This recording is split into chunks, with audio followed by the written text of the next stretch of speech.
Alan's phone sets off alarms for Traci, and Sharon puts Nick on the spot. In a booth at Crimson Lights, Nick hands Sharon a big brownie and a lavender latte as he settles in across from her. She just got off the phone with Maria and also spoke to Noah. As soon as she got home, she hugged Faith so hard that she made her squeak. The whole time she was captive, she thought of her kids. Nick admires her for doing that and asks if she wants to go home to rest.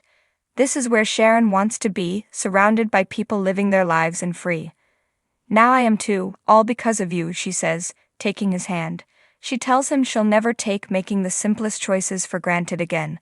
Part of taking back control of her life will be finding out who was behind all this. Sharon admits that at one point, she and Phyllis speculated on whether the kidnapper could be someone they knew, even one of their own kids. Whoever was responsible knew so much of their history.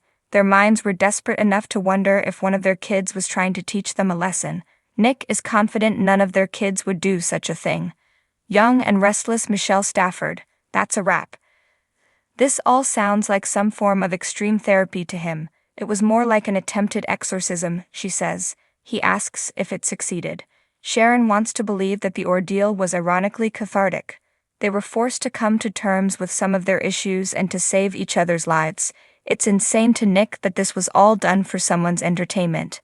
Sharon explains the voice seemed to be running some kind of psychological experiment.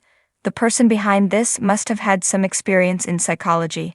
They knew what games would push the right buttons. She can't help but think of how similar it was to aversion therapy. It was like some twisted therapeutic intervention.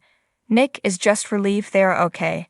Now they need to figure out who was behind it so it will never happen again. Phyllis reunites with her children. Phyllis walks down the steps of the athletic club and into the foyer. She looks around anxiously until her children burst through the revolving doors. Once they have enjoyed a group hug, the kids say they've been worried sick. Phyllis is okay now that she's seen her babies. They settle into the dining room. A burger and fries is set before her as well as a large glass of red wine. The children beam while they watch her gorge. Phyllis likes that she could choose between fries and a salad, but it wasn't much of a choice. She giggles about how happy she is that it's not poisoned. Her kids want to hear everything. Phyllis explains how she was trapped in a clinic with Sharon. She's not sure what the point was.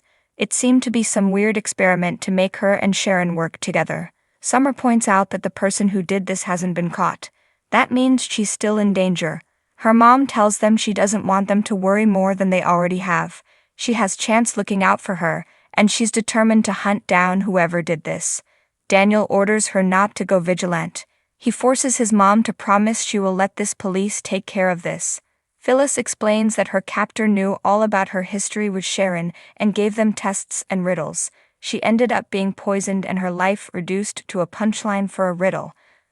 The irony of it is that if it weren't for Sharon, she wouldn't be with her babies right now. She shares that she woke up and Sharon didn't have a heartbeat, so she had to get her alive and kicking again. Daniel asks if they worked through any of their mutual anger. With some difficulty, Phyllis admits they've developed a new appreciation for each other's strengths. Summer doesn't want to mention it, but asks if this could have been Ian's doing. It crossed her mom's mind, but Chance assured her he was cremated. This freak has to be found, sooner rather than later, Phyllis says. Sally thinks Billy is a hero. At Billy's place, Sally tells him that being fed clues to find Sharon and Phyllis makes this whole debacle sound like the strangest kidnapping ever. She can't believe he just dove in on tracking them down. There was no way Billy wouldn't have done that. He couldn't turn away from the slightest chance of saving Phyllis. He starts beating himself up for thinking that Phyllis bailed on him instead of realizing something was wrong. Spectre assures him this is not his fault and her captor must have told her to give her family a bogus story. As he has a drink, she tells him how glad she is that he's okay. Billy frets that if they'd been 5 minutes later, Phyllis and Sharon would have been poisoned by gas. This all sounds insane to Sally. At least there was a happy ending. Billy worries that whoever did this is still roaming the streets. They can only hope the cops find them before something even worse can be done to someone else. Sally gives him a massage. Billy wishes he could slam whoever did this to Sharon and Phyllis. But he's more than happy to hang up his hero cape and put on his business jacket. Once he knows Phyllis is okay, he wants to concentrate on sending their company into the stratosphere. Caressing his neck, Sally says he's still a hero even if he's not wearing a cape. They kiss. Billy makes a confession to Phyllis. Phyllis shows up at Billy's place and interrupts him and Sally. She tells them she's fine and everything is nice. She just wanted to have a conversation with Billy. Sally declares she needs to get back to the office and quickly exits. Shuddering, Phyllis admits to Billy that she's not fine. She needs her life back and he's the only one who can help her. As she apologizes, he tells her there's no need, but she insists because she blew up their timeline.